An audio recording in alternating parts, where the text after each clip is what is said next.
Hi everyone, welcome to Bonnie Carolee Makes Cards. Today's card features Syberia Design's Bouquet of Hope done up in beautiful autumn colors. The muted tones in this watercolor have been achieved with Mission Gold watercolors and accents of gouache. I printed my digital image on Canson XL watercolor paper. The painting of the image will be done with Mission Gold watercolors using a wet-on-wet technique. I love how the leaves frame the floral image. I begin by painting them with a combination of olive green, yellow ochre, cobalt blue, and peacock blue. The painting follows the same process. I begin by painting the area that I'm working on with clean water. In the case of the leaves, I'm dropping in all of the colors that I've mentioned. The brush is used to move the colors together to create a nice smooth blend. The brush is also used to pick up any excess water that may be pooling on any of the leaves so that there is not a hard edge when it dries. All of the leaves were painted once and left to dry. The color lightens quite a bit when it dries. Any areas that I want to deepen the intensity of the color, I go ahead and paint the entire leaf again with clean water and add in additional color. All of the flowers are going to be painted with a combination of burnt sienna, light red, and yellow ochre. The petals are painted one at a time. I don't want the color from one bleeding into the other. As I am painting, I will skip over petals so that I don't have two wet areas that are touching at any one time.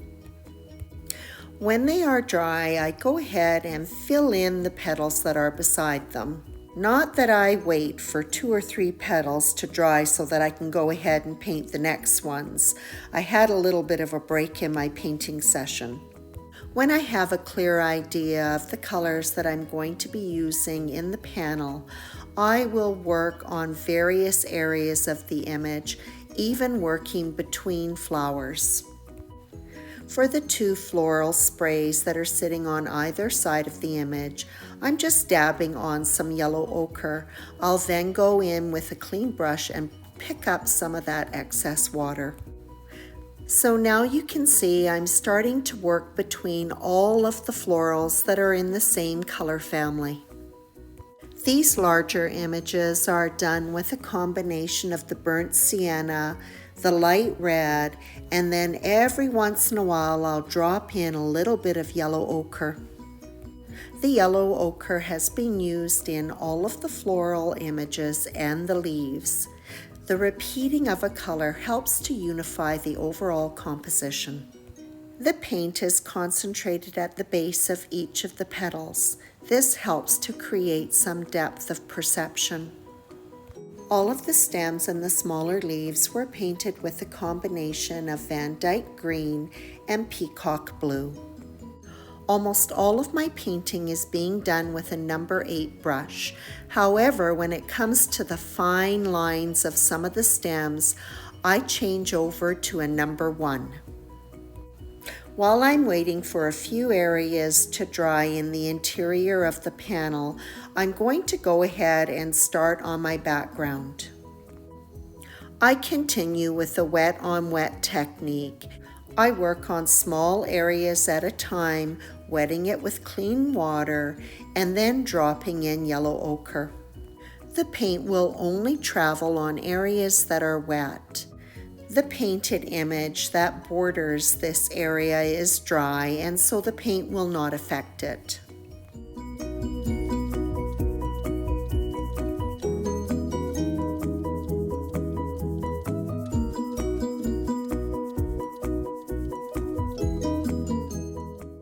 Although I will go in and work on some areas to blend them out a little bit, there is going to be lots of texture in the background, and that is exactly what I want. I use the heat tool to dry my background. Heat is applied to the front and the back to help minimize warping. Now I don't have to worry about my hand or forearm making any marks on my background, and I can go ahead and paint the rest of the image.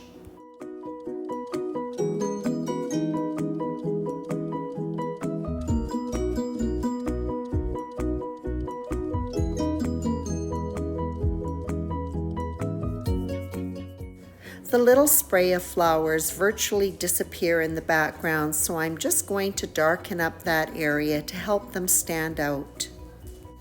I apply the yellow ochre directly from the pan, and it is too dark, so I just use a paper towel to lift up some of that color.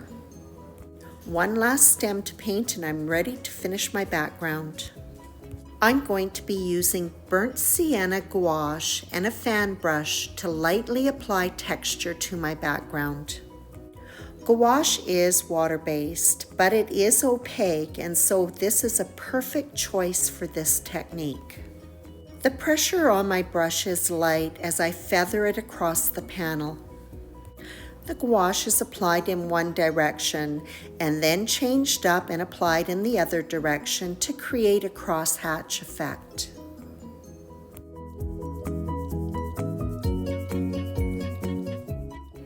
White gouache is used to provide some highlighting on the leaves. The yellow ochre is the highlight area, but a little bit of the white gouache just helps to brighten it. It is hard for me to resist spatter when I do a floral. Into the protective box it goes, and with a number 1 brush and watered down white gouache, I apply a fine texture. The white spatter just helps to add some additional light that this panel needs. My oversized panel is die cut using Simon Says Stamps stitched rectangles. It is mounted on foam before being adhered to some gold cardstock that is slightly larger than the panel, and then onto an A2 size card base. The happy birthday sentiment was die cut from pearl gold cardstock and foam, stacked and adhered to the card. The small flowers in the 2 floral sprays are accented with a tiny drop of Black Nouveau. To pick up some of the colors that were used in the flowers, I apply accents of English mustard and ripened pumpkin.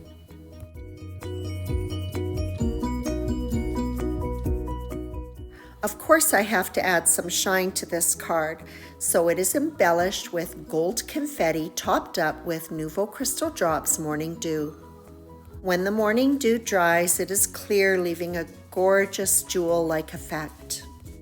And that wraps up this card featuring Alex Syberia Design's Bouquet of Hope. I think that this is the perfect image to display the rich colors of autumn. I hope you enjoyed this video. As always, I appreciate your visit.